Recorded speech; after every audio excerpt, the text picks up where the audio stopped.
మమకారమున్నది చెట్టులో మన ప్రాణమున్నది. మన అదే మమకారం. ఆ మమకారం అంటే సంతోషం, ప్రేమ. మట్టిలో మమకారం ఉన్నది. మట్టిలో మమకారం ఉంది కదా, దాని ద్వారా ఎన్నో చేస్తాం. తర్వాత చెట్టులో మన ప్రాణం ఉన్నది. చెట్టులో ఆక్సిజన్ ఎక్కడి నుంచి వస్తుంది? చెట్టు నుంచే కదా. చెట్టులో మన ప్రాణం ఉన్నది. అంతే కదా. మన ప్రాణం ముక్కు మూసుకుంటే ఏమవుతుంది? గాలి లేకపోతే, చెట్టు లేకపోతే ప్రాణం పోదు కదా. పుట్టుకకు గొప్పవాడిని అవ్వాలి, అందుకు పుట్టాను నేనని మీరు అనుకోవాలి. బోర్డు సాధిస్తారు. పట్టుదలకు ఓ లక్ష్యం ఉన్నది. పట్టుదల అంటే పట్టుదల చదవమని చెప్తాను కదా. బాగా పట్టుదలతో అవన్నీ చేయాలన్నమాట.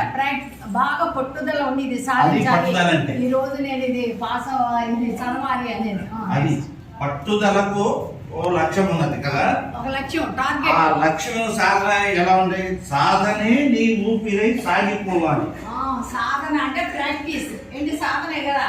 అనగా రాగా అతిశయలు చుండు, తినక తినక వేరు తీయను సాధనమున మరియు అంటే ఈ ధర అంటే ఈ భూమిలో సాధించలేదంటూ ఏమి లేదు. ఎలా సాధన అవుతుంది? సాధన చేస్తే, ప్రాక్టీస్ చేస్తే. రోజు మీరు చదివారనుకో, ఒకసారి చదివారనుకో రాదు. చదవగా బాగా వస్తుంది. ఒక పాట ఉందనుకో, ఒకసారి చూస్తే రాదు. సినిమాకి వెళ్తే పాట వస్తుందా? రాదు కదా. మళ్ళీ ఇంటికి వచ్చి బాత్రూమ్ లోనో బెడ్రూమ్ లోనో పాడుకుంటూ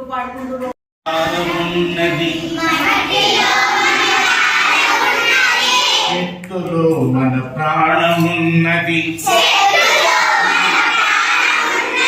పుట్టుకకు లెక్క ఉన్నది. పట్టుదలకు లక్ష్యమున్నది.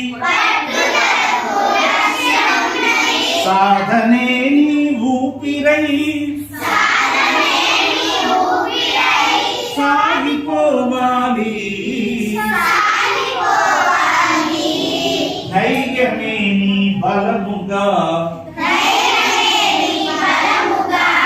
గెలిచి తీరాలి. ఓకే, గెలిచి తీరాలి కదా. గెలిచి తీరాలి. మీరందరూ వచ్చేసిందా పాట?